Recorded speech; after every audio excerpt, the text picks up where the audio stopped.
up, everybody? It's your boy Skinny Moose. And your boy Fat Squirrel. Moose. Look at who I got on today. I told you I didn't really hate the body. He's not bad. He's actually a pretty funny character. I appreciate you, man. Yeah, it was all in good fun. I actually, you know what's funny? And I still will respect you more if when I do see you at Deep South, you do walk up and smack me in the face, because that is funny. Just the fact that you've had like 8 months to sit and think about it, and you're just like, no, I'm fucking doing this. The body is literally chill as fuck. So, what made you become a wrestler? I was just telling my buddy last night. I feel like with life, you either create kids and have a family to like extend your legacy, kind of thing, or you go into like the arts and try to do something that'll live forever that people can watch. And that's kind of what made me. I mean, obviously, I was a wrestling fan growing up, hence why I picked wrestling instead of like being like a fucking break dancer or something. But I wanted to do something that 100 years after I was dead, that people could still look at and either laugh to, or make them smile or make them frown, or whatever the emotion was. So hopefully I'm on my way to doing that. First time we've got an answer like that, but I like that one. I enjoy the bodies matches. He's pretty cool. I prefer when he was MC Hardbody instead of the body. So when Rob gave me that character, the body, obviously, and there was like when he gave it to me, I was excited to play it. Obviously, I thought it would be fun to kind of sink my teeth into a role like that, and most importantly, I kind of knew where I wanted to go. Like I could see the character in my mind where I wanted to take it. But yeah, no, definitely. Like one thing that this year I've been trying to at least show is that thing was exactly that. It was a character, and it wasn't the real me. While Hardbody was more the real me. And don't get me wrong, yeah, I still do some outlandish shit, but it wasn't. It's not as crazy as maybe the Rob Black show or how I portrayed it, right? So that's that's one thing that I'd like to show, is that at least it's it was a character. While like you said, Hardbody was more, I think, real to me and who I was. Yeah, Rob, Hardbody was more of like shooting, more like your personal self, and then the body. See, I didn't really know who the body was, but I always knew who Hardbody was, and I was like, is this fucking MC Hardbody? Right. Yeah. They don't look. I was like, they look the same, but you got your double bangers or whatever they're called, your twins or whatever. Yeah. No, it's funny too. Like I'll walk around like this normally. Where I'll grow it out in between matches, and then like that I'm going to wrestle when I have a clean shaved face, so it's funny. It is funny though how different just a little bit of makeup can make somebody look. So be careful out there, boys. If you see any hot women at the bar at 2 a.m., make sure to take a closer look. You could get tricked.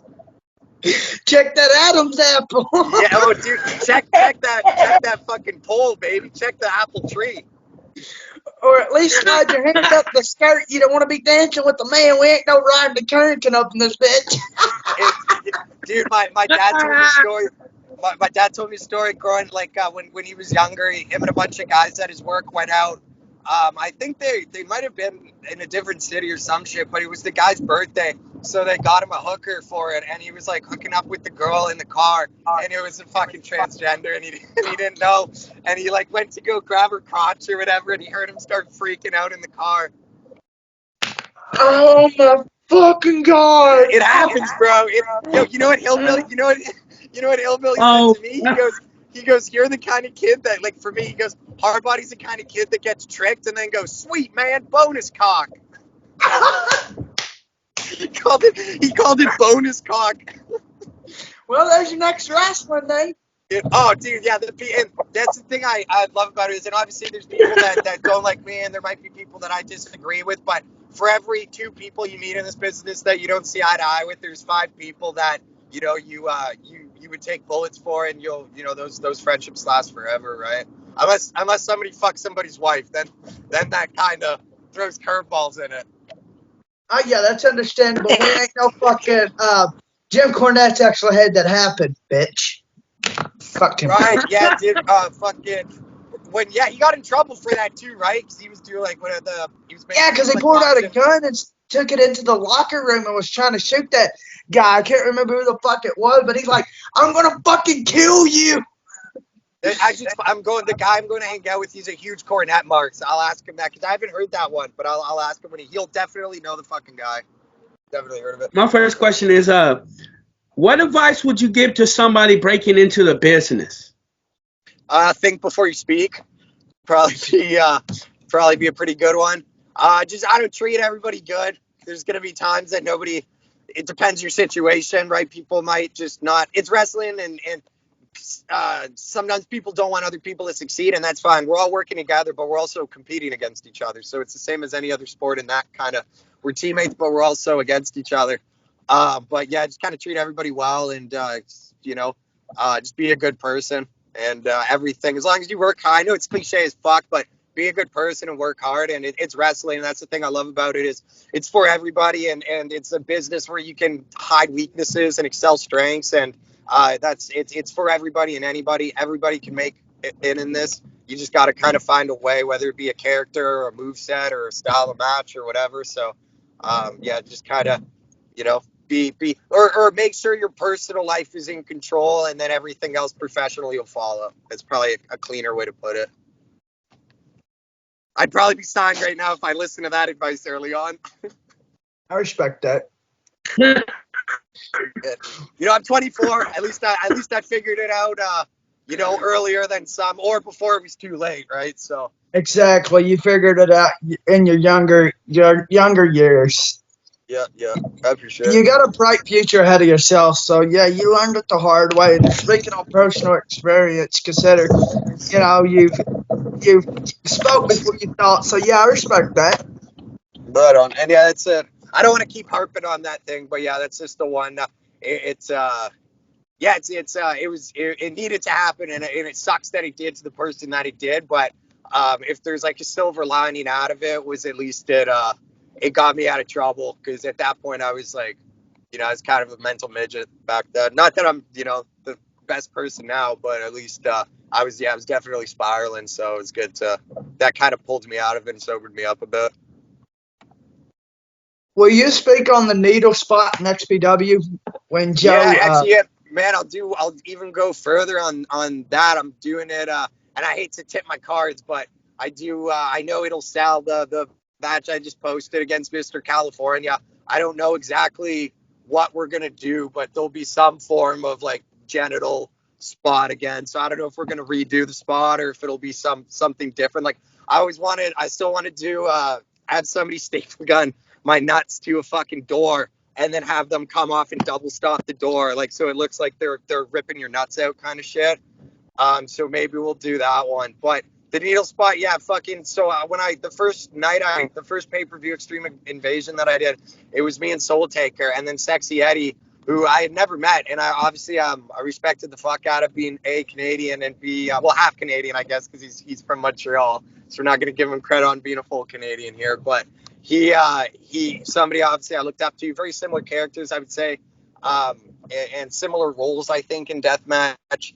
And he was in the match, and I said, Rob goes, "Hey, what if Eddy stabs you in the cock with a needle?"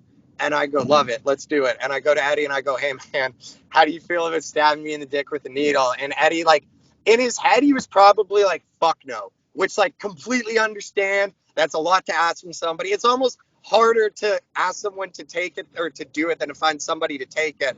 Because like you watch it back, Joe is like, he's grabbing my dick. Like, it's a hard pitch to say to somebody, right? So, but I figured if anybody was going to, it would be Eddy.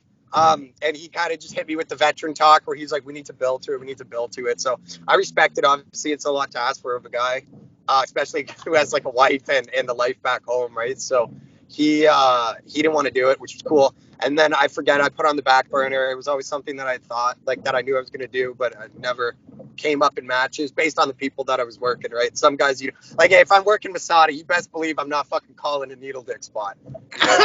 It's like, you got to know your audience, right? So that shit would be, he would turn my dick into the next handle of his next knife. there'd be exiled Ah, artifacts with my fucking shaft on it.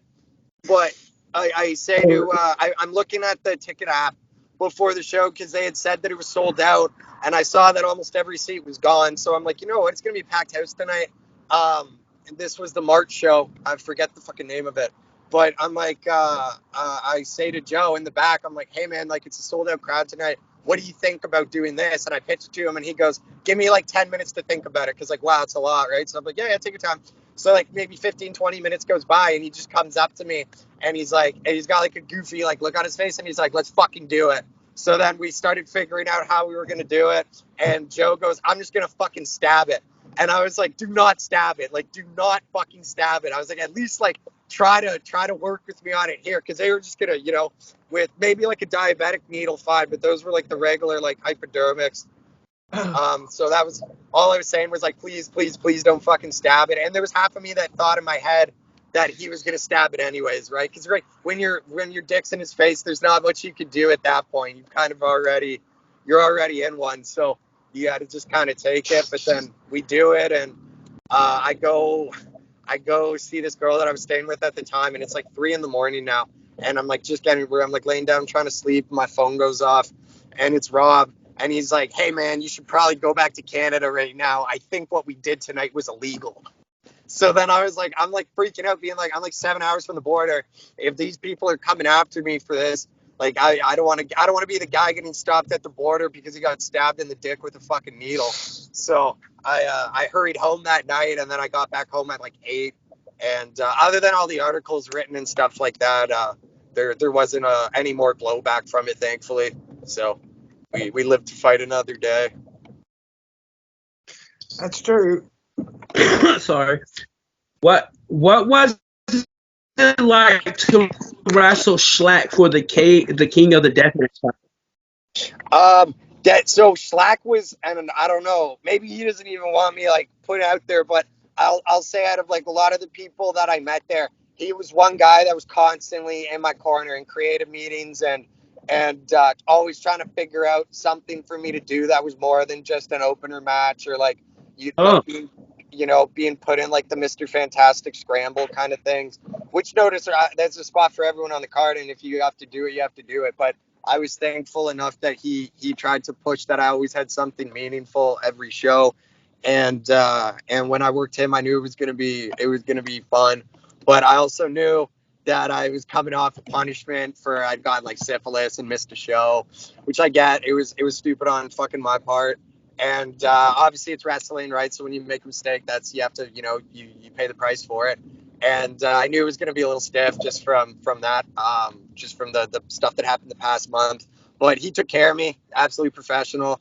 It was actually, I remember I was trying to wear a shirt, which I never wear the shirts to wrestle, which he knew I was wearing the shirt because I didn't want to get the razor boards on me. And I like come in gorilla, and he just like looks at me right away, and he goes, "Take your shirt off, you fucking pussy." So I was like, all right, like right away you take it off, right? I was like, yes sir, yes sir. Like I don't want to make it any worse for me right before I go out, But yeah, he's a great guy, man. Whose idea was it to try to crucify you when you and Shlak went at it? And how bad was it? Yeah, the crucifying was whatever. It's funny, those little tubes that he threw sucked, man. And like Shlak's obviously like a complete freak athlete, but like, dude, he also, I don't know if he played fucking college baseball or whatever, but like every single pitch that he threw with those light tubes was like hitting the exact same fucking spot, like perfectly every time. So it like shredded the fuck out of my chest. It took like a scoop out of my chin. So it was, the whole match, considering it was a razor board crucifixion match, we knew we were kind of coming out of it not being the same. But like that was probably that was definitely the worst that I got in it. But it was probably Rob's idea, to answer the question. You know Rob, and classic XPW shit, he was always doing something outlandish like that. So I could see it being him. And then though, people got upset because it was sacrilegious, so they changed it to an X, as if that that's it, as if that fixed everything, right? Yeah, that match was, ooh, shit. I'm surprised Rob didn't get a lot of hate. I watched that match Hey, Skinny on YouTube, bro, and oh my god. You know what's funny? You say Rob coming out during the match. He actually did for one of mine, and it was against Necro Butcher at Merry Christmas when he kept powerbombing me on the guardrails at the end of the match. Rob sends a student out, and I'm selling in the corner, and the student goes, Rob wants you to finish the match and come to the back right now. And I'm like, go fucking tell that to him, dude. Like, I ain't saying shit to Dylan. And like a couple minutes goes by and he's still whooping my ass. And then another student comes out and he's like, yo, Rob needs you to come to the back right fucking now. So I'm like thinking, like, I don't know if I did something wrong. I don't know what's going on. All I did was get my ass beat the whole match. I don't think I did anything that would have pissed him off.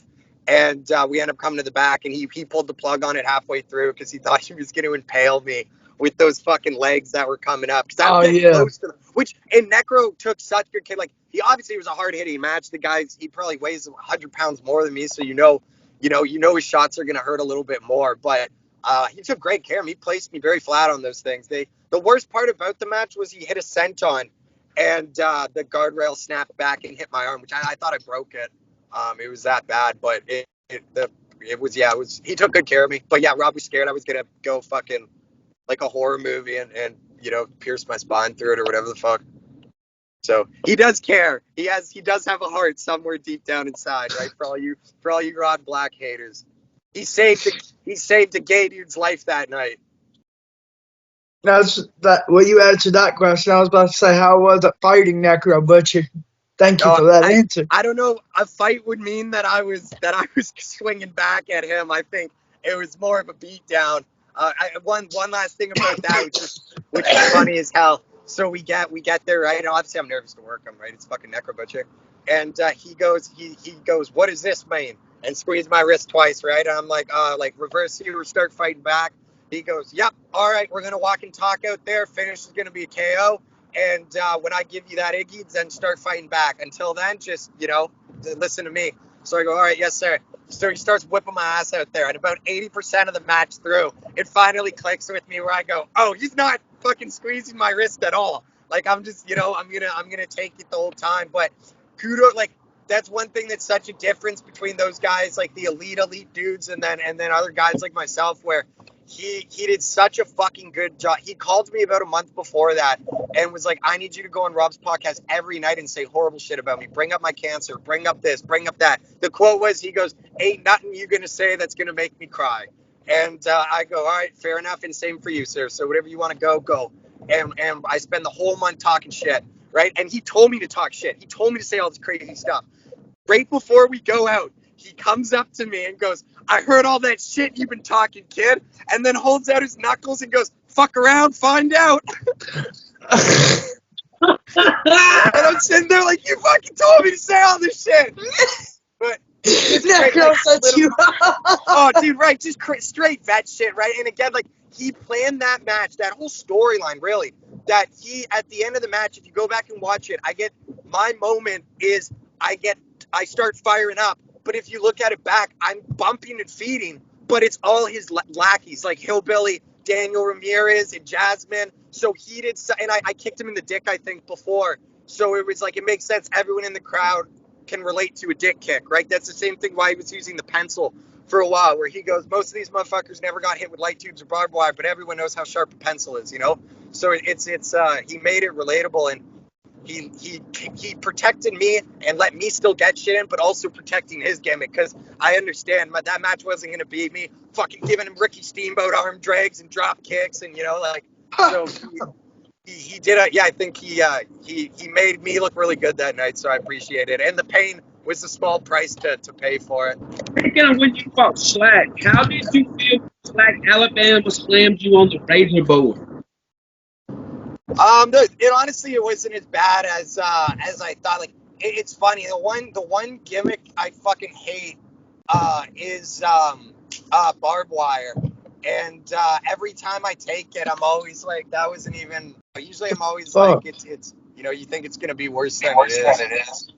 But not saying it don't hurt, but yeah, it's definitely like they wanted me to take that porcupine board at Southern Outlaws.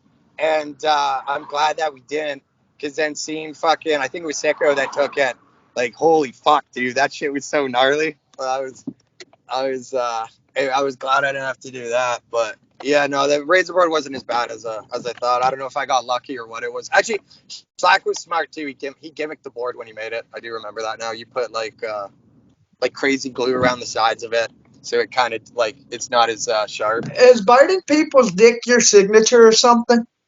Yeah, I mean it's one of those moves that you can do to anybody, and it's necro butcher psychology. Not everybody's been hit by barbed wire, but everyone's been bitten the dick, so it's translatable. The bit, like the reason why the reason why I probably started doing it hard was the Joe match because it looked when he got those white tighty whities, right? So when I went to go stick my face in it, and I'm not biting it, but moving around, all the blood from my face went on his dick, and it looked like the shroud, like that Jesus story when the girl wipes his face and then his face prints on the shroud. That's kind of what it looked like on his gear after with blood. So I always liked the visual of it after. So I did it, and then. But yeah, that's another one like the needle spa where you can't do it every night. Like there's a reason I didn't do it when I wrestled Dylan. You tried that shit on Becky, you heard, in Yes, California. actually, I was gonna say that too, or I was like, and you can do it to girls and they can no sell it, but I didn't want to sound like a perv, and the reason why I'm calling spots is so I can fucking do it. So it's I buttoned it up for that one. But I yeah, was watching that, and that's another question I have. I'll have to look for it. But yeah, I got a question about you in California. A couple. What was it like being in the wrestling Lucky 13?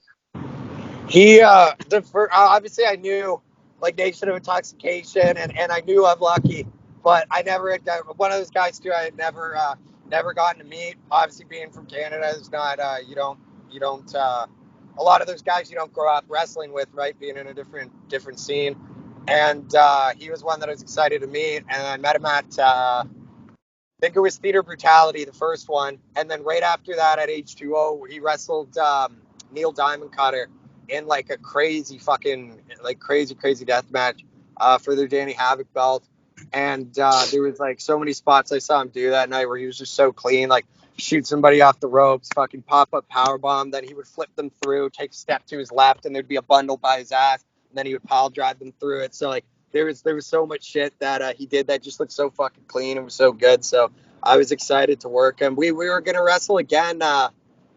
I forget what show it was, but that was the plan leading up to it. And then they realized that we had just wrestled a couple of months before, so they scrapped it. But he's one that I definitely like to work again. Lucky 13's a hell of a worker. That man will go. Man, I just realized 2 days ago that he doesn't really post on it anymore, but he had a YouTube channel where he would like review wrestling matches and shit and do commentary over them. Shit. Yeah, I had no idea, and I was like blindly scrolling through YouTube videos, and then I saw it, and I clicked on it, and I was like, oh, that it was his shoot name, that was the username, and I was like, oh, I think that's fucking Lucky's name, and then sure enough, when I started watching it, it was him. So, but yeah, he hasn't made one in a while, but they were fun. They were fun to watch. Lucky actually has a TikTok. I'm not for sure what it's called, but I know he's on fucking TikTok. Right on. Yeah, he's got his finger on the pulse for social media for sure. That's one thing I wish I would do better for sure. So you knew another question that me and you talked about was, is there anyone that you would like to call out? I mean, yeah, but no, if that makes sense. I don't think the last 8 months that I've had, and the fact that I'm still here, and it's some people probably don't want to welcome me back, but there has been people that have let me back, and I just think right now I'm not at a point where I'm allowed to, I have no right calling people out. Where I'm just trying to make it like fucking they are, and that was one thing about Deep South that I respected so fucking much was going over there. Like I didn't know what the fuck was gonna happen. You know what I mean? Like anything could have happened in that backyard, dude. Like, the cops almost fucking killed me anyways. So they almost got theirs, dude. The fans almost left happy. They're, I mean, I'll go right back to that in a sec. Basically, no, there's people like, if we're off air, maybe there's some stuff I'll say, but yeah, in publicly, no, absolutely not. But the one thing that night when the cops came, I don't know if people talked about it really a lot, but it was from hillbillies shooting me with the firecrackers. That's what got the people's attention. But after the match, when Jimmy Controversy goes to drive me away, obviously it's just for the filming. Like, we're not actually driving to Canada. So we just drive down the road and then pull off into like another property. So we're all thinking like these houses that are here probably know Kev does the wrestling. They know what's up there. They know it's deathmatch. They know everybody's fine. We're all working together. And fucking, I go get out of the car dressed like a girl, covered in blood. And they called the police. And I mean, I'm paraphrasing, I'm sure, but dude, they were probably like, there's some fucking fag getting stabbed to death in a backyard. And you guys need to get the fuck over here right now. And the first thing they do is they go, everyone on the fucking ground. And I'm sitting there I'm like, what the fuck is going on, right? And I'm not trying to look scared because I'm looking around and like, bro, you guys from the South are fucking gnarly. Nobody there gave a fuck. Obey rolled his eyes at the cop while he was at gunpoint. Where I'm like, these guys are just cut from a different fucking cloth. So I wasn't trying to start freaking out. And I just remember locking eyes with the cop. And I'm there with my like shitty mascara, just fucking like my hands up with like my little thongs on. And like the look the cop gave me was just like half disgusted, half confused, like just had no idea what the fuck he walked into. It must have been, and Hillbilly said after, he goes, those cops are probably having a fucking laugh at the station now. You know? But yeah, no. But just to finish that point, everybody was so fucking respectful, and I was whether they have opinions that they feel deep down inside or not, no one gave me a hard time, and it was I told Kev like even after the show, I went up to him, and when he paid me, I gave it to him back. And I just said, listen, I'm not going to do this again, but I'm not going to, give you the money back again, but I just want to let you know how much I appreciated the booking and for taking a chance on me. So, and I know Kev had issues in the past too or whatever, man, he's one of the nicest fucking most genuine guys that I've met in wrestling. So it was a pleasure to go up there and work for him. Go ahead, Sorry, that was Squirrel. long. My bad. That was long-winded on my part. I'll keep the answer shorter, boys. Speaking of the Lucky match, what was going through your mind when Lucky put a syringe through your mouth? The syringe in the mouth I took in when I was in Mexico, so I knew of it. I knew it wasn't that great. Like I knew I could handle it. The one that one was the one with Drake was great because that fucking Derby room where the California shows started at, it was outdoors and you were allowed to smoke in the venue, and then they had those like the big stage lights obviously to light the ring. So by the end of the night with all the spooky dust too and shit, there'd be like a little cloud above the ring and the light would hit it. Like it just, the light hit the ring a little different than other places. And it had this really cool visual. So like when Drake put it through me and he went to go rip it, the fucking ref was standing right there too. So he gets blasted in the face with the water, but like the water shot out so hard you could see it like cutting through the smoke in the air, and it added a lot to the spot. How many gimmicks have you had? Speaking. And just me, probably 3, other than like a backyard gimmick. And then I used to work for Kaiju. Do you know if Kaiju Big Battle still exists? Do you remember those guys? I've heard of them. Yeah, Squirrel. it was parody wrestling, but they had a bunch of weird gimmicks, and I played maybe 4 different characters there. But I don't actually. That's where Dr. Redacted came out of. That's why the name's Redacted, because he was Dr. Cube, and then the promoter like put a cease and desist, so he changed it to Redacted. That was. Yes, I know who you're talking about now because I remember Dr. Cube, and I'm like, I've been telling people on the channel, I'm like, Dr. Redacted is Dr. Cube if you pay attention. Right, because yeah, he wore the scrubs and then he just had the cube head, right? So yeah, all he did was take off the cube head. Actually, I'm finally just getting to the fucking beach now too, so I'll be feeling better in a second. It's fucking hot. My AC don't work, and it's fucking hot out. He might have to go outside or something. His connection's coming in, and then it's going out, and then he's freezing. So I don't know what the hell is going on with it. Yeah. Kentucky has like sneaky weather, right? Like obviously in the summer it's fucking blazing there, I assume. But we went up Oh, there yeah. to Indiana in like the winter, and like it wasn't cold like here. But in my eyes, Kentucky would be like one of those states that are hot all year round, right? But I'm Canadian and I failed grade 9 geography, so. Oh, sorry. Speaking on how you had mentioned Mexico and learning the sprints, what was it like wrestling in Mexico? It was awesome. It was different for sure. I think it taught me. Actually, that was probably where I started going more like doing more character shit and trying to do more between the moves as opposed to the actual moves. Because in Mexico, I was in a weird spot there where first they wouldn't even bring me over. That's actually why I got into death matches. Because the company that I reached out to was DTU, and I got it from a contact that I had met at a show in Quebec. Who his name's Lowrider. He's the husband of Sadika, and he worked for AAA at that time before he ended up moving to Houston and doing Loco. So he was in Neza, which was right outside Mexico City. He gave me Crazy Boy's contact. He was the owner of DTU, and he wouldn't even look at me unless I was willing to bleed, basically, because he didn't have any like the thing that the reason why it was a weird spot is because I wasn't I was small where I had to be a flyer, but they had way sicker flyers down there, obviously. And then I wasn't big enough to be a base, and a lot of the foreigners that they would book down there, they liked the big Americans that could post for their flying dudes, and that make them be able to do all their moves safely and shit like that. So I was kind of in no man's land there. And so I had to try to figure out a way to stay, to not get sent home and for them to figure a reason to keep bringing me around. So I started doing a lot of like the weird kind of gimmick stuff there just to kind of get by. But I got to work for Zona, which was fun. And in AAA once, actually I wrestled Arrow Boy there, which was funny because I was probably like 18 or something at the time. And then years later, we end up working at Killafornia together, and he remembered it too, which I thought was funny.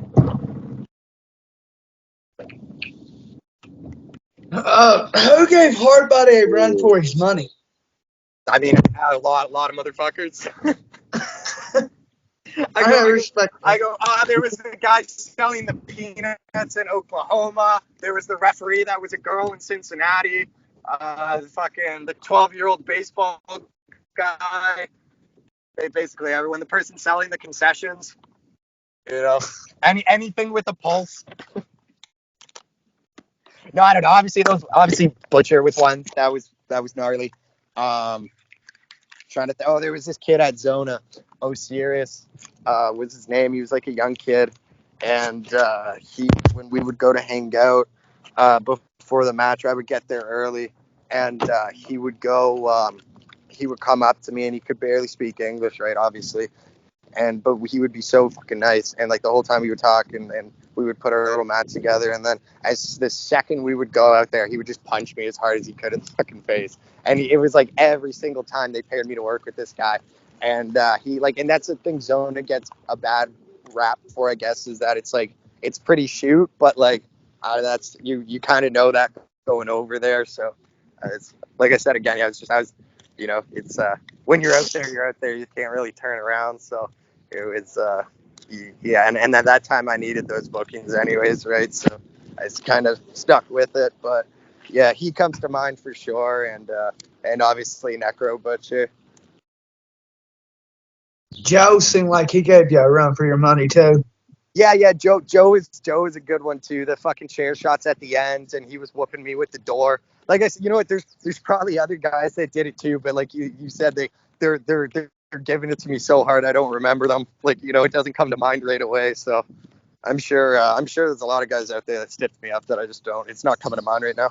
What would you say is your biggest accomplishment in your career so far? I mean, like probably the needle spot, only because that's what I'd say that's what people would know me from. And then obviously everything I did with XPW holds a special spot in my heart, just because that was like a company that just kind of I felt at home with, in terms of being able to like take creative chances and kind of go outside the box and be like do my own thing that I felt was gonna work for me. And yeah, Rob was super, and Rob gave me that gimmick, right, which ultimately ended up, I'm sure, helping me, at least being separated, like putting me aside from others. So yeah, probably the needle spot, and then just in general, probably the stuff that I did with XPW. What is your favorite? What is your favorite deathmatch weapon and why? I mean, tubes are easy, like pops, you know what I mean? Like, they obviously, the glass can like really, fuck you up, but their tubes you get a great sound every time. They always look good. They always get a pop, so that's always nice. I like actually I wanted to use I always wanted to use, not when I was doing the body gimmick, but like a switchblade, like Alley Cat. Because in Mexico we would use box cutters, and like obviously there's a lot of trust in this, but we would, instead of blading each other or blading ourselves, you would like give a guy a snap me or take a box cutter, open it, and then just kind of like tap his head, and he would get the color. Like, as long as you're not, fucking, trying to scalp him or whatever, you get the same amount of blood. But yeah, probably box cutters, to be honest, or a switchblade, like I said. But it was the same thing, where it's like, I don't like, you'd have to, if you're gonna let someone cut you off and use it on you, you want to know that, they're not gonna fucking cut your head off, right? I respect that. That's true. That's true. Yeah, because it goes two ways, right? Like, you're bringing something into that match to use, but at the same token, you might have just introduced something that's now going to get used back at you. So it's always something I've thought of. How did you feel when Soul Taker and Sexy Eddie choke slammed you through a pane of glass? It was Soul Taker. I fucking love, dude. He's so awesome, and I've been trying to get him to come up here the last couple of months. To come wrestle me down here. But Eddy, I'm wrestling in a couple weeks. We have a good relationship. I like him a lot. The move was fine. It was what it was. But what's it called? That was the working with Soul Taker was like the first like program that I worked there, where he came out at Theater of Brutality and chokeslammed me through a door at the end of my match, and then he announced that it was me versus him at Extreme Invasion, and then, like I said, they ended up pumping Eddy into it. But yeah, that match was fun. Those guys they're obviously fucking pros. They've been doing it about probably as long as I've been alive. So yeah, I knew I was in good hands. I love Sexy Eddie. I like how he comes out and grabs his shit and slings it at the camera and goes, 5 pounds of cop meat. Yeah, he's the man, dude. He's a very, very nice guy. Eddie's one of those. Oh, sorry, go. He's fucking crazy as fuck. I was just gonna say, he's one of the guys that his gimmick is him. You know what I mean? Like, if you're like, for just example, a week ago, because I got to go pick him up in a couple weeks for that show, and then there's one more.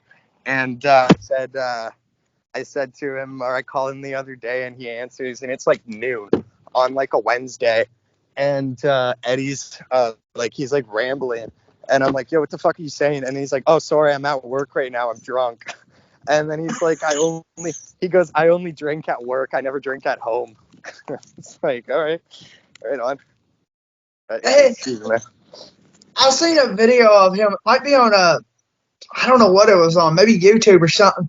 He over here cooking in his underwear. Yeah. He makes hot sauce too, I'm pretty sure. He's doing it all. Do you prefer no ring or ring death matches? That's a good question. Like, cause there's a no ring show we're doing here in a couple weeks, and a lot of the guys on there haven't done no ring before, and some of them were like expressing concern, saying that they didn't feel like not comfortable doing it, but they didn't really know how to do it. And I think it depends on the atmosphere that you're in. Like New Fear City, Cass's shows, that environment that he's built around the show. It's like, I hate to be like, oh, it's the easiest show of your life, but like, dude, the crowd's so fucking awesome. they're so it's very stripped down, bare bones wrestling, right? So it's like a lot. As a performer, I would say it's a lot simpler and easier because you're only going to take probably one bump at the end through a door, and the rest is going to be brawling around or little things like syringes and shit like that. So I would say no rings are easier, but like the ringed matches you can just do more. Like there's more that you can obviously do in it, and I think like if you're a fan buying tickets, if you're gonna go to either like a ring show or a no ring show, if you want to see like actual wrestling, or if you want to get your money's worth, I would say the ring show is the better buy, just because you're probably gonna see more spectacle shit. But it depends on this. It depends on the situation, I would say, because New for the City was awesome. Hell yeah. Super City. Like that. Good wrestling organization. Right. How did you feel when Soul Taker tombstoned you into thumbtacks? I mean, I don't even remember taking that, so I'm sure it was okay. It's probably mostly on his knees, I would say. The one that scared me was Joe gave me the tombstone with the body bag on, and that I was scared I was gonna slip because we were all sweaty at that point, and bloody at that point. But no, tombstones they're the guys that do them. They're gonna take care of you.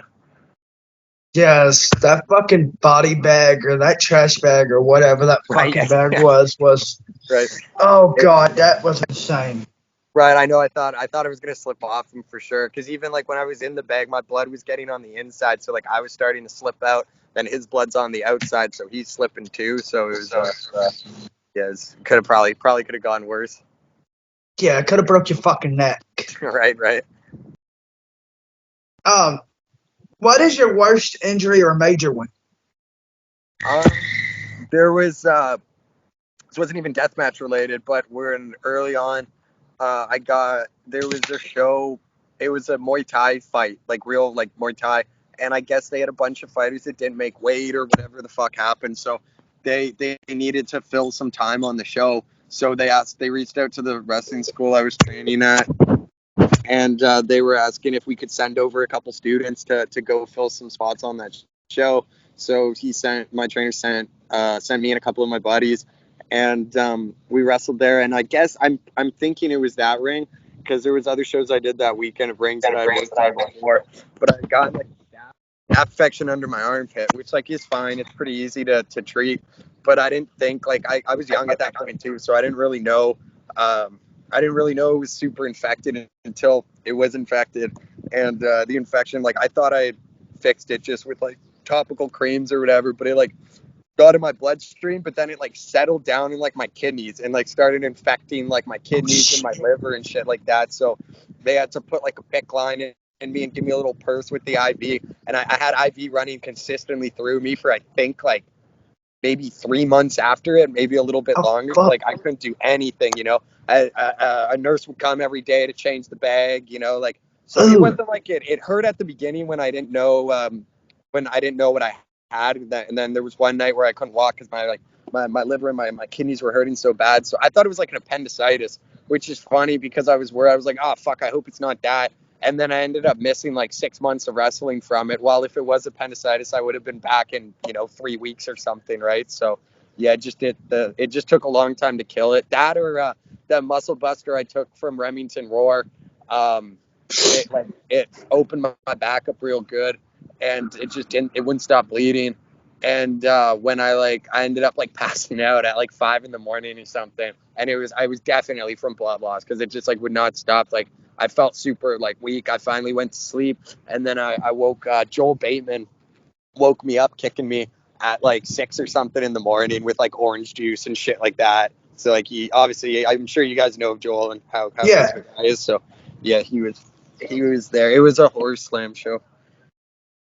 Yeah, I know which one that one was. I actually have a question on that. That's on the next page. How did you get the name The Body? You've told me, but Santino Morello was my trainer, and he called me hard body because I was so skinny, right? So it was kind of like obviously a ribbed name. And then I just like kept rolling with it. And then Rob wanted, obviously, um, he's gonna take, or not for everybody, but for guys, like if he's gonna give you a gimmick, he wants to make it his, and he's gonna just add little things or take away little things. So he was the one who changed it from hard body to the body. And I feel like people at the beginning, maybe, sorry, this guy's on their skeeters driving by. He fucking, at the beginning, I think people were like, oh, well, he gave him the name the body because that's what he is. He's a body. He's an extra body to fill in. Like, if you need him to do this, you can do that, he can do that. But it was mainly because fucking, it was like the body was basically like a blank canvas, right? It was like, is it guy, is it girl? We don't know. It's just, a body. So that was kind of where he came from that. And then actually, later at the end of the run there, he wanted to change. Actually, so this is peek behind the curtain here. The crucifixion match, after that match, I was going to come back as he wanted to rename me the Messiah. And I was like, listen, Rob, I'm like, people in this company that have been named that have not had the greatest fucking exit. So I was like, I don't want anything to do with that. Like, I was like, I don't want to curse myself with that, but he was looking to basically replace that gimmick with me. So, yeah. No. And, yeah, I said I was not doing it because, I wasn't. I'm happy, brother. I'm fucking happy. Don't. Right. Don't. That's right. And no, and I'm sure it was it would have been a privilege or whatever, but I was just like, listen, even XPW, it's very eerie how similar the first run's been compared to this one. You know what I mean? Like, maybe there's guys on his roster, including myself, where people might look at it and be like, well, why the fuck is he there? But I feel Rob had this like vision when he restarted it that he booked a lot of these guys there to almost replace dudes that were on the original cast, like me being Angel. And Yes. he handpicked certain guys that might make you scratch your head, but there was a reasoning for it, or he had a belief or a vision for it, and whether it worked out for some and didn't. It was all calculated. I don't think he was just booking people to book people. He had a reason, in his own mind. And, basically. In your Lucky 13 match, what was going through your mind when you DVD'd Lucky through the chair set up in the ring? I was like, my foot just slipped off the fucking rope. That's basically what went through my head. So we sat there, and I was so pissed off about that. But yeah, I mean, fuck, it happens. It's live, so shit happens. But I've done that. I've done that same move before to guys that are heavier, and it looked gnarly. So yeah, that night when my foot slipped, I was fucking pissed, dude. My buddy was there too to watch me. He was front row for it, so I was just like, fuck, But yeah, to answer your question, that's what went through my mind was, fuck. And then sorry, probably. Is Mr. Fantastic your XPW boyfriend?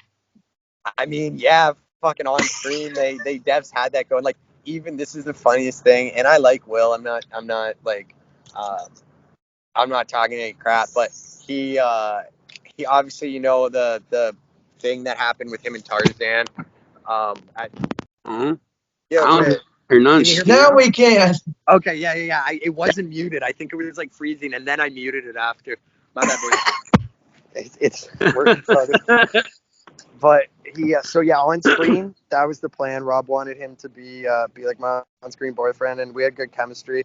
But then, what's it called? He fucking, I guess, like the night before the Tarzan match, or no, it was supposed to be him and Drew, like Hillbilly, and he messages, or he says to Tarzan gets added to the match the last day, and I guess Fantastic like went up to Drew the night before, and he goes, man, like I'm so fucking pissed they added Tarzan in my match. I'm gonna whoop his ass tomorrow during it. You just watch.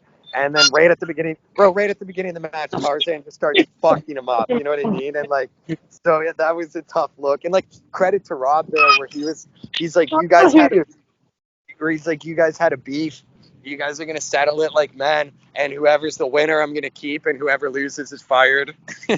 and then he showed up the next show with like a cattle prod or some shit. I'm not quite sure what happened there, but I haven't seen him in a minute. But I hope he's doing well. I I ain't seen Mr. Fantastic in a while, but I've seen the body here.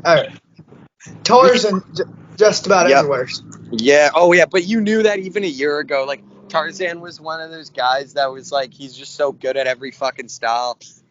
It's like impossible, I think, to have a bad match with him. So, you knew that was going to happen. You know, just like, I guess it just took later than others to get like for somebody to bite in on his system, kind of thing.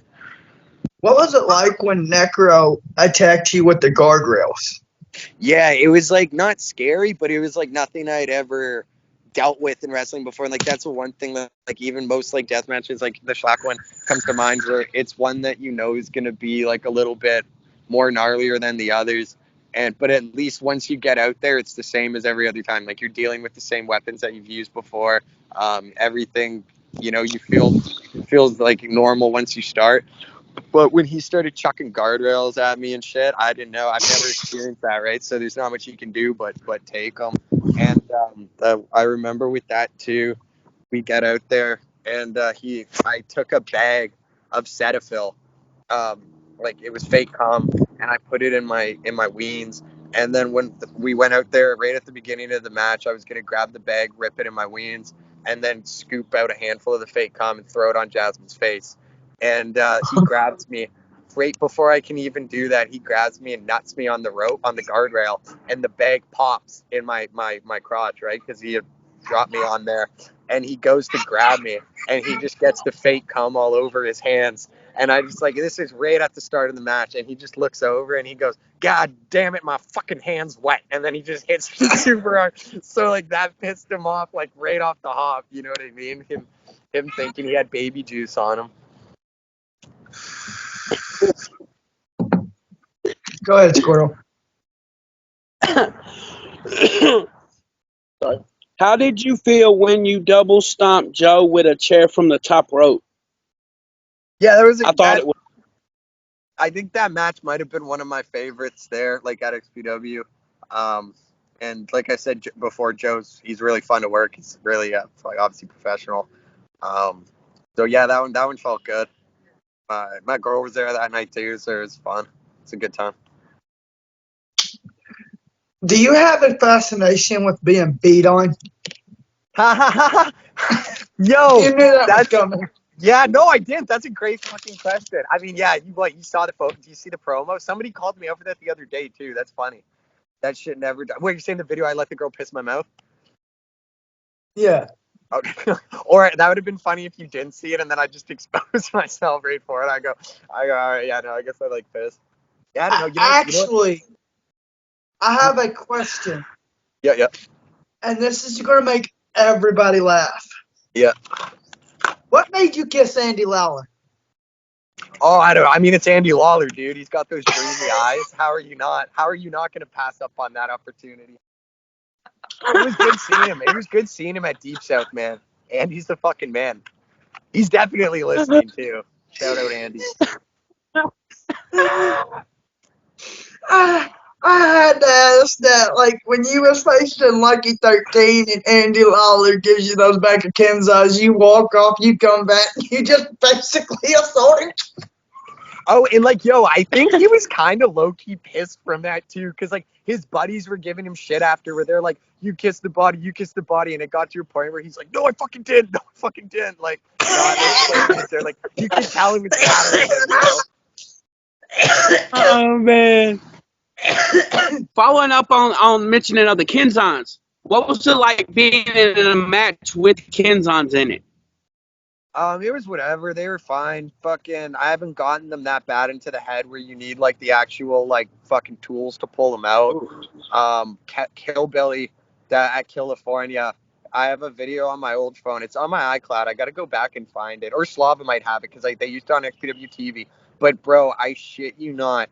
It's me with my foot on his chest and Joe's foot on his chest, and then somebody's pulling the Kenzon out, and we're trying to kick him back with our feet to like pop it. Like that's how fucking hard that shit was in his head. Like I thought we were gonna break his neck trying to just pull the thing out. But like that sucker did not want to go. So after seeing that, I was kind of like, fuck, I'm good on that. So, Speaking of for California, do you identify as non-binary or something? Because you first fought Arrow Boy, then you lost, got back into it, and faced Becky Hurt in California too. Right, I know. Yeah, for like myself, no, I'd obviously identify as a man, but when I was doing that character, yeah, it was more the whole purpose of it was that it was a genderless, non-binary kind of character, right? So, and the plan for California was Arrow Boy in the first round, and then I was gonna go just straight to the Shane Mercer match, and fucking Orange Vite's plane got delayed, or I think it was some weird shit. Like it sent him to the wrong. It had to do a stop at another airport or something. He ended up missing it, and we were waiting. We were waiting till the final minute to see if he was gonna get there. And as I get back from the Arrow Boy match, literally Drake comes flying up to me and was like, "You're going right back out there against Becky," because I had lost to Arrow Boy, and then they were like, "You're gonna come back in and re-enter the tournament as a woman, like say that you lost as a guy and then come back in as a girl." And it was Drake's idea. Kudos to him for like including me, like you're giving me something extra. And it was. I think that was like Becky's like first or second match as Becky, not as like Sage. So it was fun. She's another one I haven't seen in a bit. I hope she's good. Her and her husband were really nice. Go ahead, Squirrel. On California, is this the only deathmatch tournament type you've ever been in?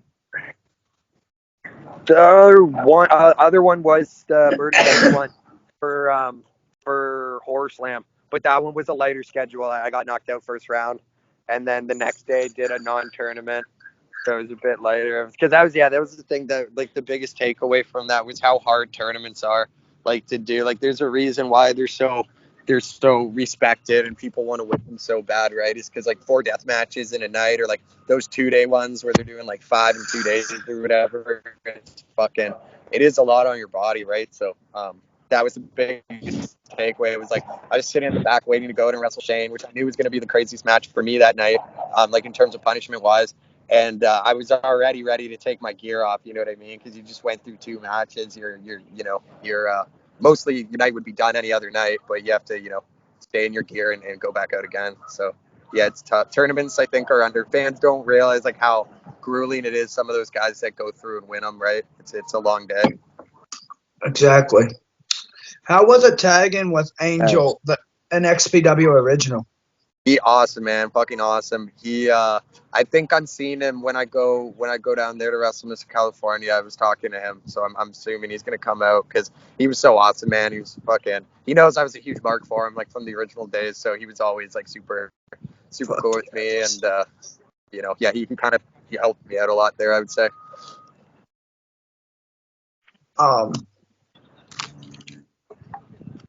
What was it like when the cops showed up at Southern Outlaws? I mean, dude, I'm not gonna lie, it was sick.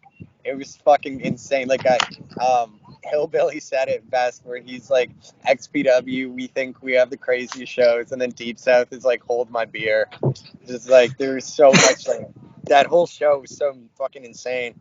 And then like there were so many. I said to you, I don't think I've laughed more at a show than there. Just the amount of funny shit that was going on. Like when the cops come, there was this one, and I don't want to just be like the black dude, but who was the guy at the beginning with the black dude with the blue pants? Do you know his name? John Alistair Wilson. I interviewed him yesterday, Dude. and he told me the story, and then he decided to call out Bryant Woods, the suicidal beast. Right. Well, yeah, dude. I'm glad him and Sicko. I'm glad that they got that fucking booking coming up with XPW, because that was a big thing when I left that show, was where I was like, I've never seen a locker room full of guys that are willing to fucking kill themselves like those guys were, and like they would do anything just to get to that next level. And people say, well, they're not trained, they're this, they're that. You can teach a motherfucker how to wrestle, but you can't teach people to have that much fucking heart, And I think a lot of those guys are going to be fine when it comes to like wrestling. And I'm glad they're finally, getting theirs and starting to, get to the next level kind of thing. But I don't think that they're untrained because a lot of them, like John Rhor and Brian White, and all of them went to different wrestling schools and stuff. It's just that they prefer to wrestle in like the backyards, or because no building is really going to be able to hold a Carnage Cup or like Southern Outlaws if you really think about it. So if you noticed, like Carnage Cup 12 and 13 was outside, but if you go back and watch some of the older Carnage Cups, it don't work inside really. It does, but it's better to be outside. Right. I'm not. It wasn't something I was. It's more just like those fucking the negative, internet wrestling fan kind of things that they don't know them and they just kind of comment on it. But yeah, no. I like I said, the level of talent at that show was super eye opening. Where I was like, holy fuck, they got like most like deathmatch companies at that level. There might be one or two guys that can branch out from there, but I was like, every single guy on this fucking show should be on XPW right now, or even higher. I understand that. Go ahead, Squirrel. What was it like? How was it wrestling Lou Dart? Yeah, Ludark's awesome. She's really nice. It's working her so easy. She's very, very fucking nice, very easy. There was one night I roomed with her in California, and like obviously we don't speak the same language, so I'm just like sitting like on the bed or whatever, and she comes out of the bathroom, and she's like, "Can I borrow your toothpaste?"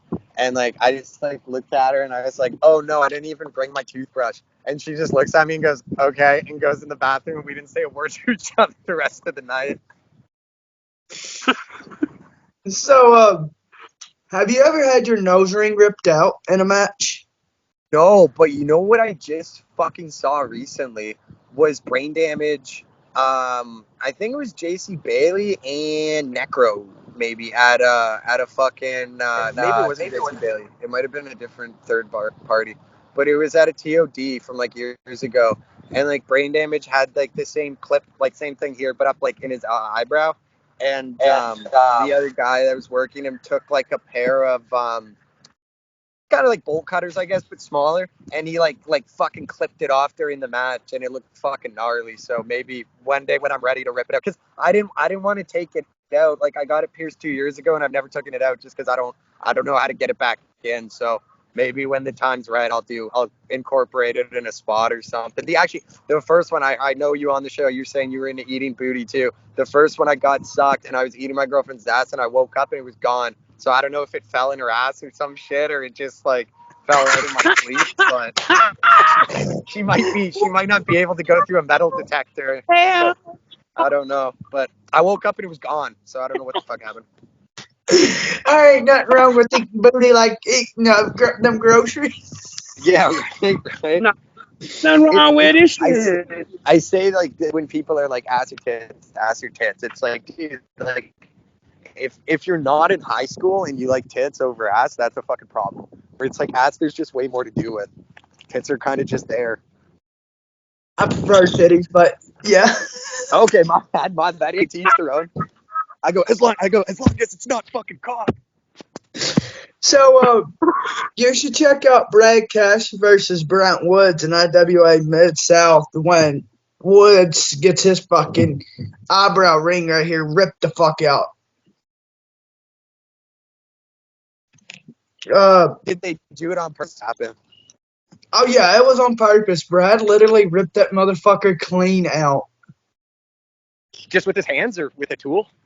I think it was with a pair of pliers, if I'm not mistaken. He spoke. Brad Woods spoke about it in his interview.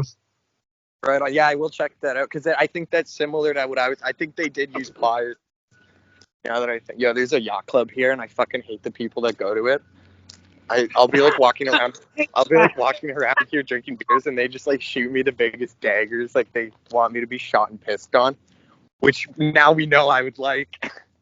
Which XPW boy gave you the best match? Drake, 100%.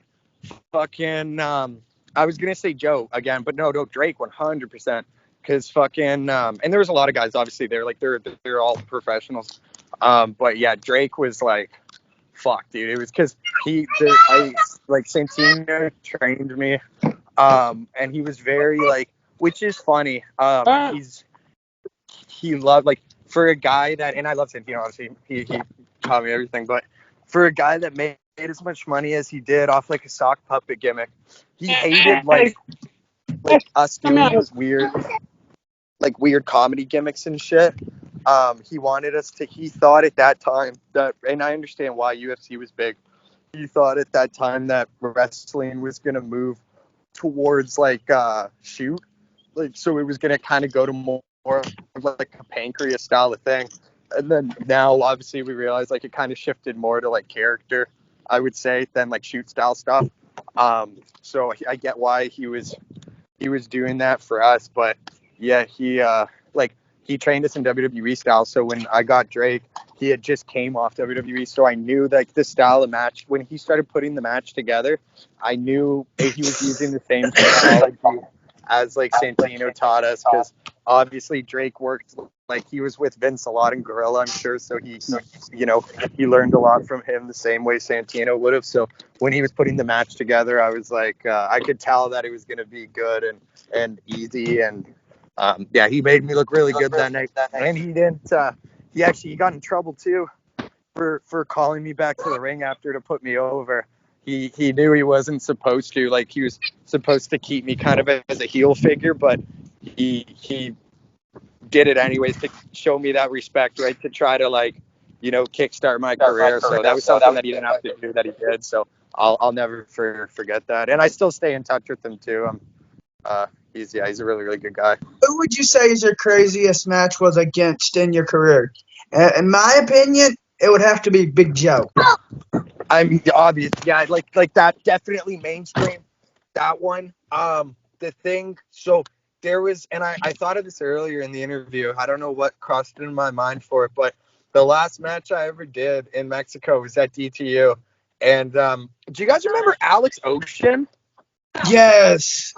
Dude, so Alex Ocean was in the same company as me. We stayed like we were roommates.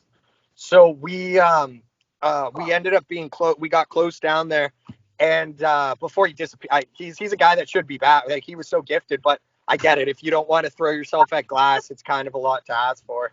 So I'm assuming music's better for him, and I hope his music's doing good. I haven't really, I don't really listen to that kind of stuff, but I heard he's doing good.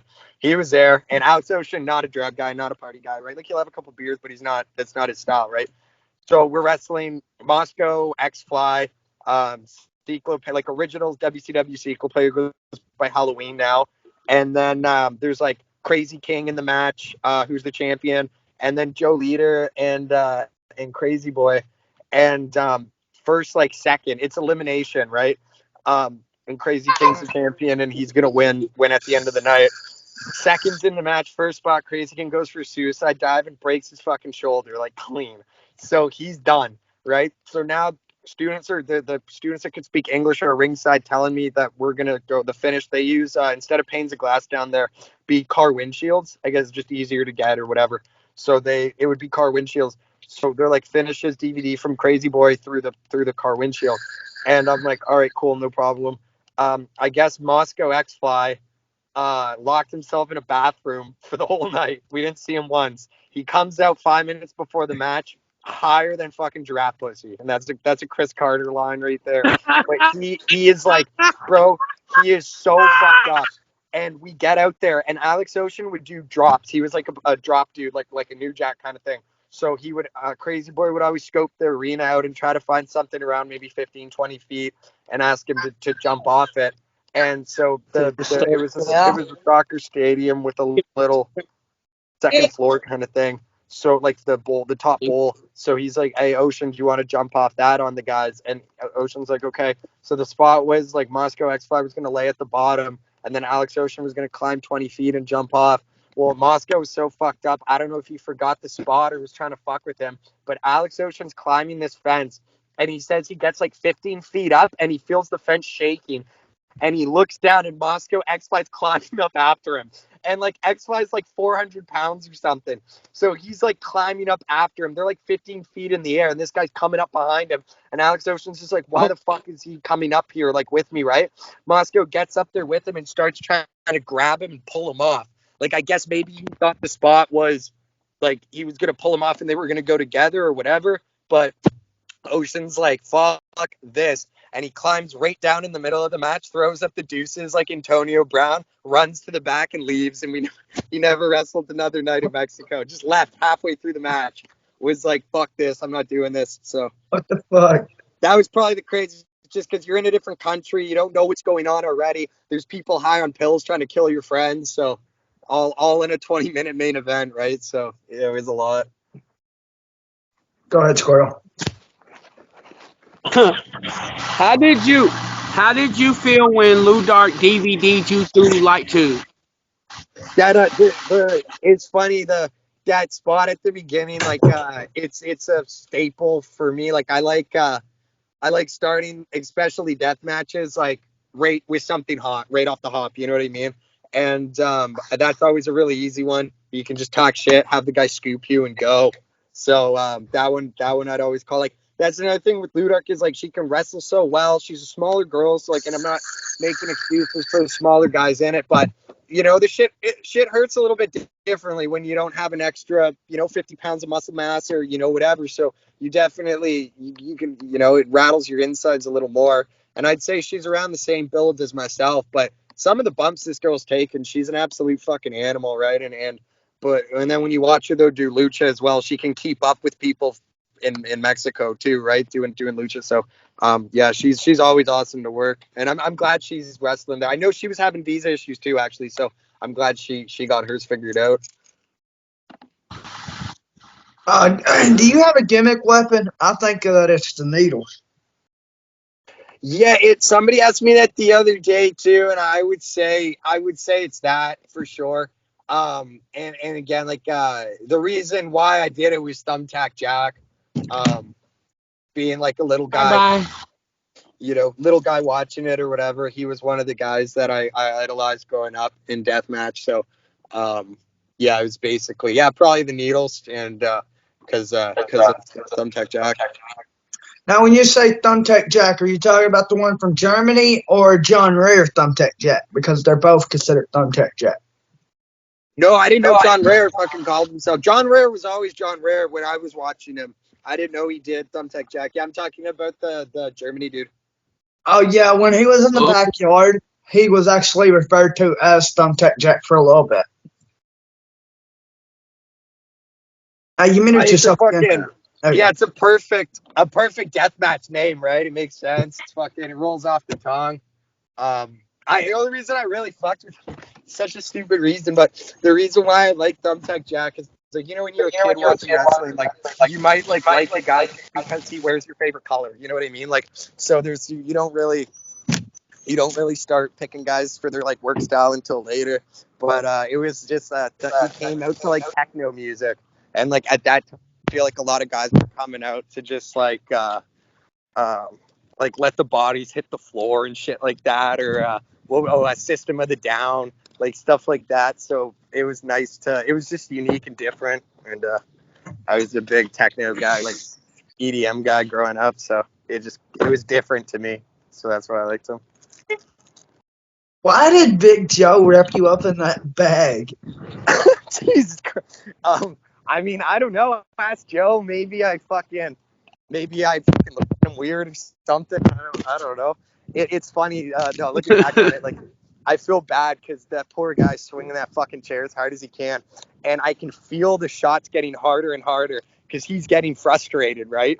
Like he can't. So like I can feel him, and I'm like, oh my god, they're gonna keep getting harder until, and then finally, like, and if you watch it back, it's so funny. You can see it click in his head where he's like, oh, let me turn the chair a little bit, and then he turns it to like the side angle, and right away it breaks. But like I said, the girl that I was with at that time, I brought her to the show, and she brought another friend that she had never gone to a deathmatch show before, and we told her what it was kind of driving up there, but she didn't really know, and she started crying during that spot, and she's screaming, he's our ride home, stop, he's our ride home, stop. So she thought he was like legit murdering me, and she's like, "We came here with this guy. How the fuck are we getting home?" Uh, sorry.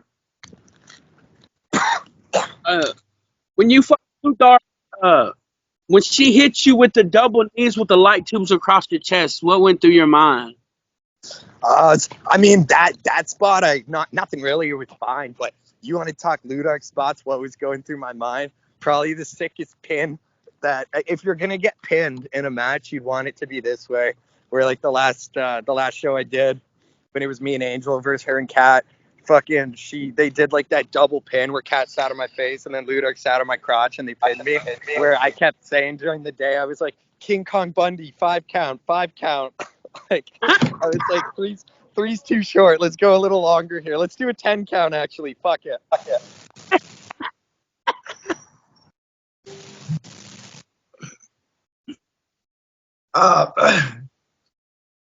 I think I asked you already. Do you prefer razor wire or barbed wire?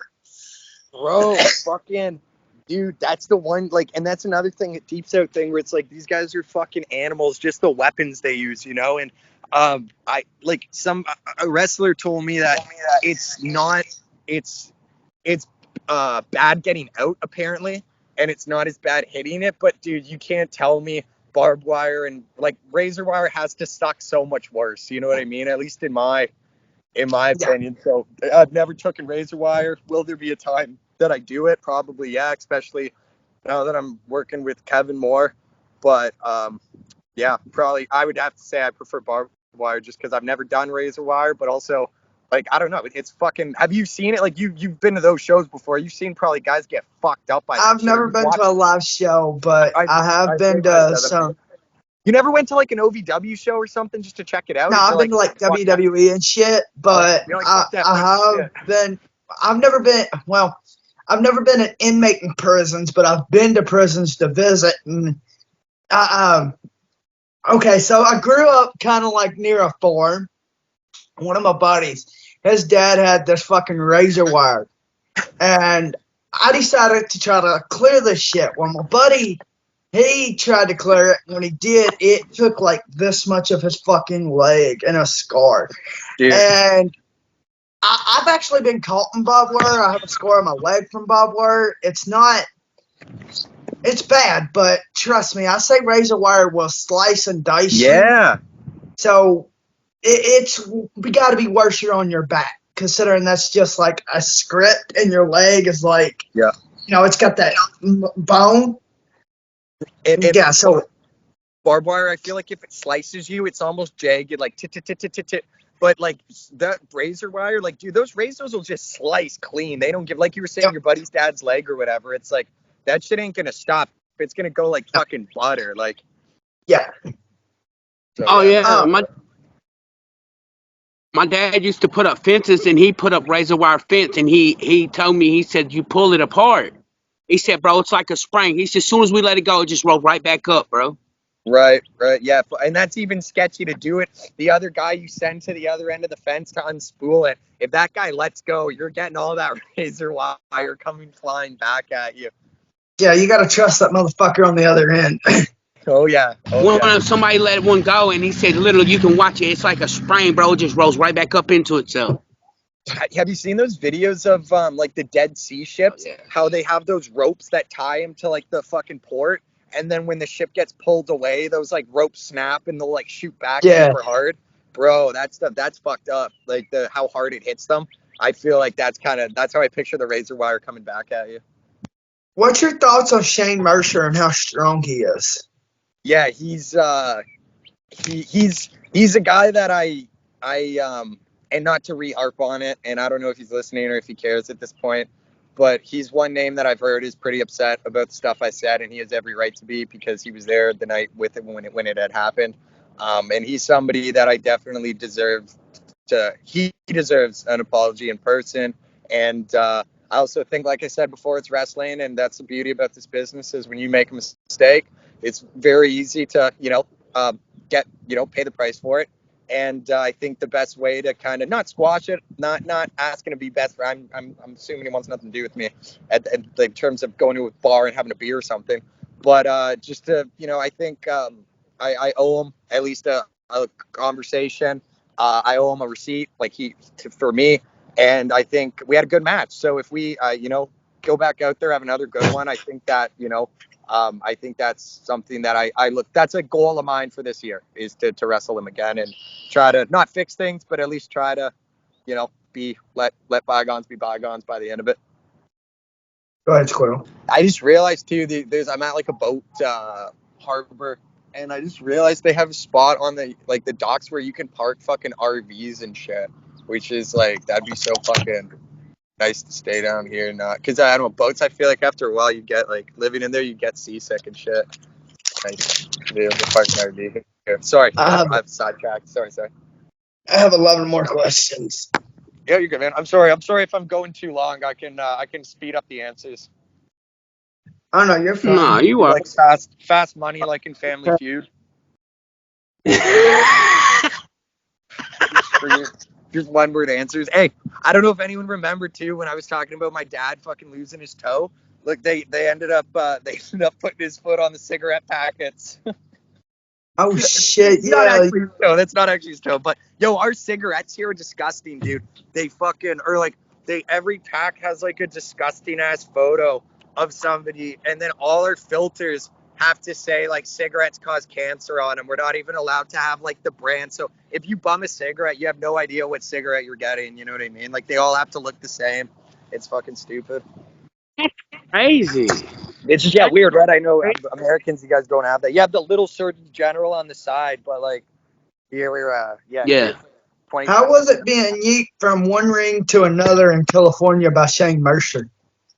It was like when we did it, and he said too, he's like, you know what, man, maybe we cut the top rope there, because he was scared that he was gonna throw me and I was gonna get just absolutely mangled in it, and I appreciate. And so I go, well, you know what if we brawl the floor, you grab a pair of bolt cutters, snip a little piece off, wrap it around your hand or whatever, work me Cactus Jack with it, and then that point the ring's gone, that the top rope's gone, and it'll be safer.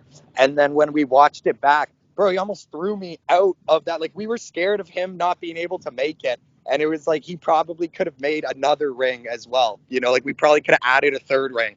And Motherfuckers.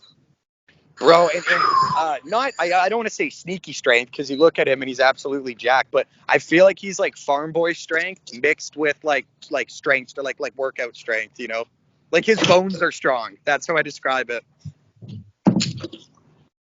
Go ahead, Squirrel. True. How did you feel when you stabbed Lucky with a syringe in the arm?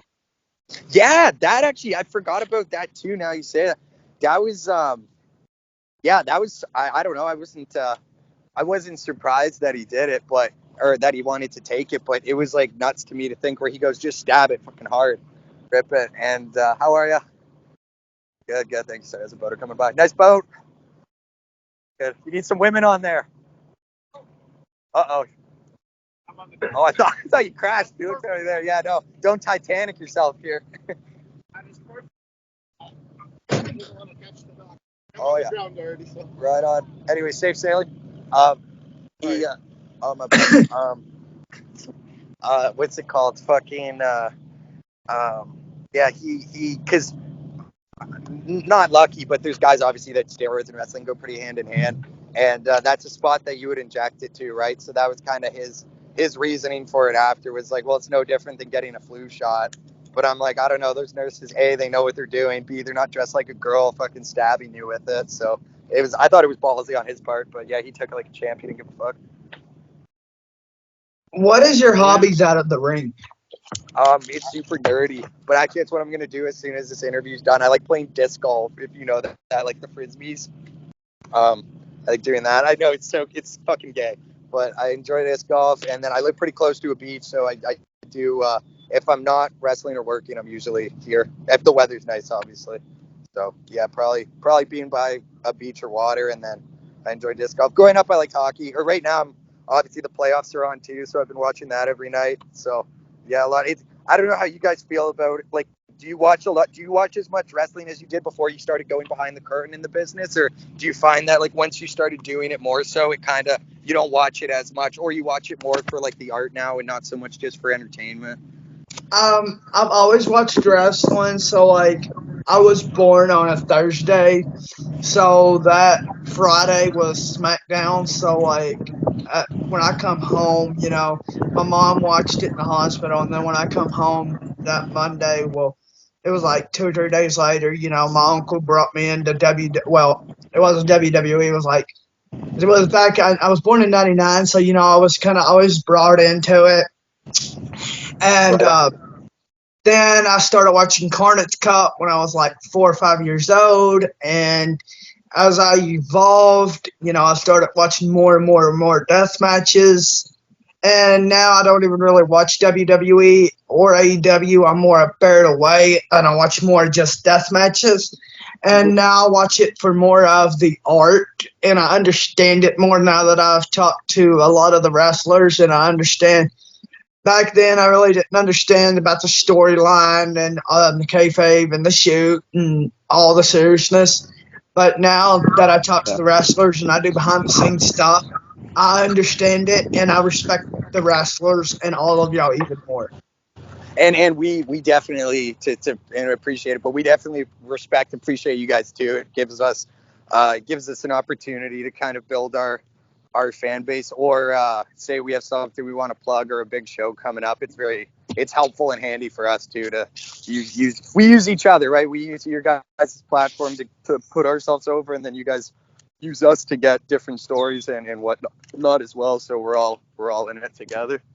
Oh yeah, Brian White, he's like, we see what you do out at Deep South. He goes, and it's not unnoticed. He goes, we know how much y'all love us.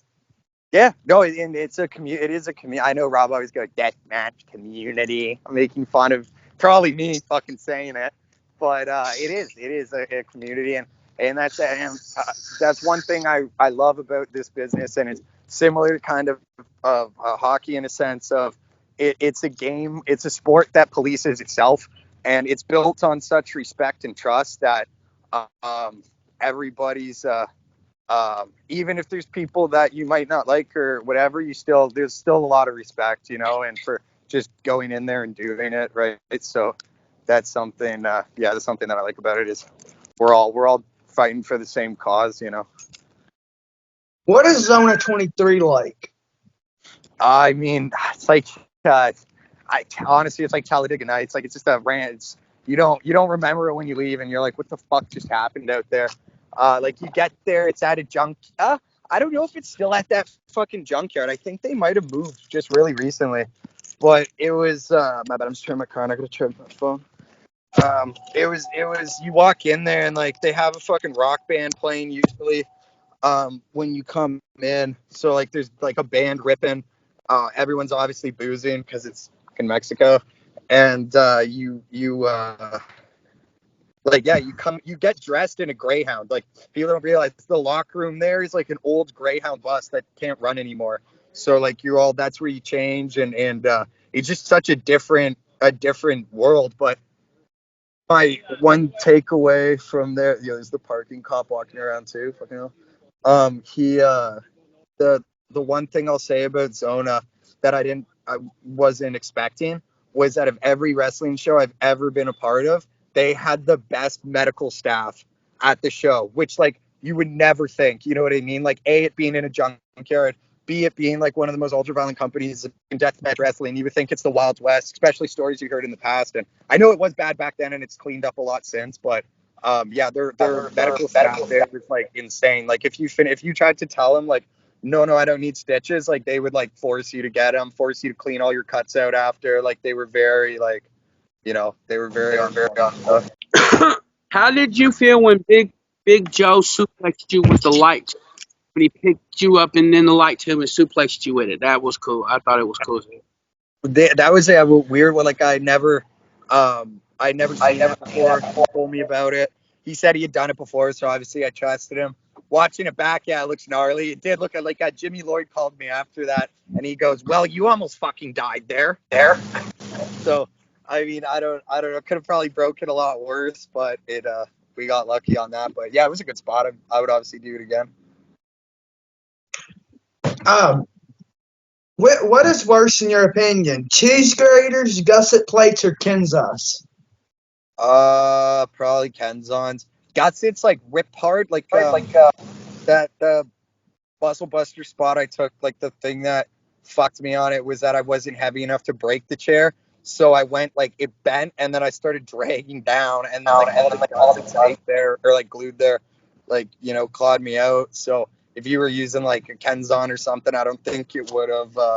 I don't think it would have been as bad in terms of like cut wise. But now with like I would always blade here, and lately like I feel like there's it's just bone at that point here. So I don't know if it's like I don't get as good color from blading up there before, but just recently I noticed gussets get me like the perfect color every time. So I've started using those a lot more. Mainly just to blade myself, like just to take one there, and then I know my color's good. Would you say Remington War or Brutus? I can't pronounce his last name. Atwell Yeah.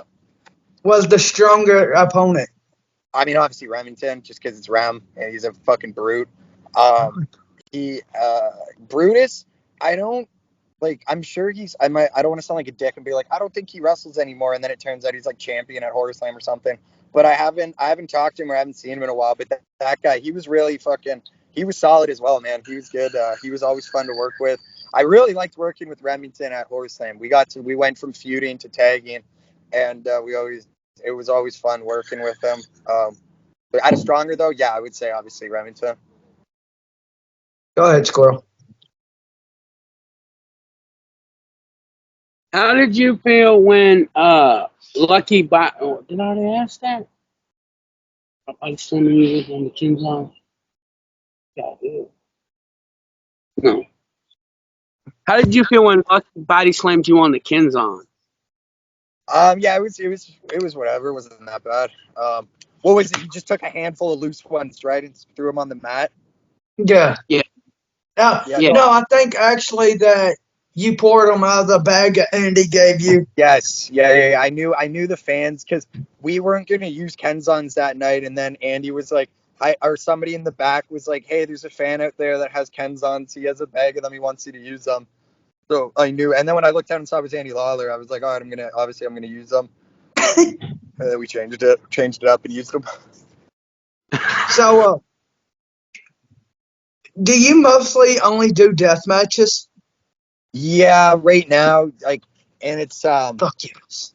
I mean, yeah, it's not like it's just you get consumed in it. You know what I mean? Where it's like, and it's not that those are the only bookings I'll take. I would gladly do other ones, but that's kind of like the only thing people would need me to do. I guess like that's the thing being a specialty wrestler, I guess, where it's like, yeah, you kind of typecast yourself, but also it's not typecast because I guarantee you, if I didn't be willing to do that or kind of start doing that style, like I probably wouldn't have had the bookings that I had, or I wouldn't have gotten to do what I did. So it's a small plan. I recommend that for more wrestlers too, where it's like if you're a smaller kid or you can't put it together, or you feel like your tires are spinning and you're not getting where you should be, go go out of your comfort zone, risk fucking put a little bit on the line, and it'll pay back. It'll be good to you back. So I recommend that for more people to incorporate that into their wrestling, because it's a small market. Yeah. There's not people watch it. So this ain't really a question. I don't know how you would take it. It's more of a compliment. But you and Remington War probably had the best match I've seen from you. Right on. Hey, fuck yeah, man. Thank you. Dude, that motherfucking match. Oh my God. Like, damn, dude, you fucking killed it. I would love to support more of that. And we've gone back and forth. Like, obviously, we've had a couple public beefs and shit. But I messaged him a while back, and we kind of had a bit of a good conversation or whatever. So, I'm hoping, if I was on a show with him, I'd like to work him again, just because of how you said too. We had good chemistry, and he was fun. Like, at the end of the day, like He always made me look good. He always took care of me. You know, he's a good. He's just a nice guy, right? So, yeah, I would like more of that too. I got a couple more, 3 more. Well, 4 more. Do you know your own IWTV? Yes. What H2O? Uh, H2O, and I want to say Death Proof. Oh, okay, yeah. And then what's it called? Death Proof now is called New Frontier. It's you know Jesse Amato, old like IWA guy. Yeah. He it's him now, and I don't know if Chad's his hands on with it anymore, but yeah, they're still around. It's just rebranded Is New. Death Proof your home promotion? No, not anymore. It was when I started doing deathmatch, or actually I would say Zona was, but I mean, like we talked about it obviously before. Chad was a bit of a fucking douche, but I don't know. There's not. It's so like, man, you think like deathmatch, like you go on Deathmatch Elite and you think that guys are starting shit over stupid stuff. Like, bro, the Ontario scene is some of like, dude, there's beef. Like, there'll be like 20-year beefs that you hear about, and they stem from like nothing. You know what I mean? So Chad, he basically the reason why I got heat with him was I sent him a random picture of my shit. Like, I just like took a shit and then took a photo of it, and I just sent it to him. And I guess he was eating or something when he fucking opened it, and he lost his mind. And then was like, "All right, dude, you're not on this next show." So after that, I was done. So, what is your favorite beer? That's fine. That's a good question. Red Stripe, the Jamaican beer. If you know Oh, that one, that's a fucking good one. It's because like, yo, Coronas are good, but how many times have you bought a Corona and you open it and it's skunked? Like they're fucking. I don't know if they don't ship well or whatever, but I find every time I open it, it's always it's like smells like weed. You hey, know, my last question. My last question. Now, we've talked about it in the DM. And, so I'm gonna probably laugh when you answer it. But what is Warhead like? He seems cool as fuck. okay, like when I met him, he was cool. And this is another thing that pissed me off was he messaged me. We didn't know each other. I was in Mexico and he messaged me and goes, "Hey, it's my lifelong dream to wrestle at Zona. How do I get on it?" And I messaged the guy right away. I got him paid very well. I got his company name on there. I got him taken care of, like hotel wise, and then after that he fucking screws me over for something stupid like that. And I mean, I guess you can look at it however you want. I sent the brother a piece of my shit, but it's at that, like, you're dealing with me when I was like 17. So if you could picture how I am now, imagine me as a 17-year-old. So you knew, it was kind of it was a bit of an overreacting thing. And then he's like stolen money but you know what he is? He's like Ian Rotten Canadian. He's like Canadian Ian Rotten. That's a good way. We're like, hey, and I like Ian. Ian gave me a shot before anybody else did. So I have nothing bad to say about Ian from my own personal experiences. And I'm sure there's guys like that with Warhead. Like, that's the thing I appreciate too about wrestling is I could be best friends with a guy, and a guy that I want dead, he would take a bullet for it. And that's just wrestling. We all have different experiences with different people, so yeah, you can't judge a book by its cover kind of thing. But if you ever want a part 2, buddy, let us know. Yeah, thank you, boys. I appreciate this. So This is Skinny Moose, and I'm out. Right on, boys. Thank you. Thank you, buddy.